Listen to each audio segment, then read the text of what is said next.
Good evening. A group of York University students say they're facing a possible suspension or even expulsion over their involvement in a protest during a strike earlier this year. They say the move is an affront to their freedom of expression on campus. But the university claims its complaints are not related to free speech. They're about ensuring the safety of all students on campus.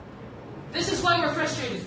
We feel like as students we have to have a voice, and we feel voiceless in this whole thing. Frustrated and demanding to be heard. That's how this group of York University students says they were feeling when they decided to take over the university Senate chambers last month. In order for our voice to be heard, that we occupied a space that was meant for democracy. It was 3 weeks into a strike by contract faculty, and the parties were not negotiating.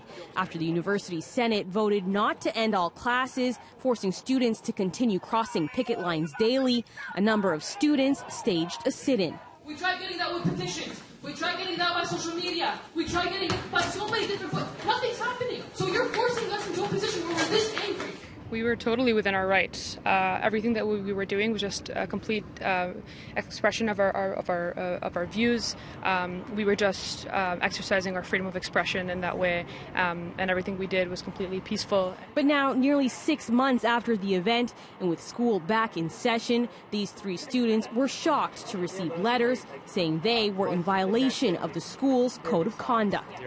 Actions on campus went beyond peaceful protests, that they harmed the mental well-being of other students and people on campus, and that they didn't abide by common civility, honesty, and respect on campus. So these are all alleged violations of the student code, and the students all reject these allegations. Our potential consequences could be fines up to $1,000, expulsion, or suspension. I was totally blindsided. I was really shocked because this is supposed to be a social justice university, a progressive one, and so many times the administration had went on media and said, like, oh, we're aware of their views, we respect their views, they're a community. The university's student union president, Rawan Habib, tells City News she worries about the larger implications this could have. This is an attack on student activism. I think that this is going to mean a lot of different things for other institutions in the way that they follow suit in targeting students that are involved in political activism and asking their senior administrations to do better. City News reached out to York University, and a spokesperson confirmed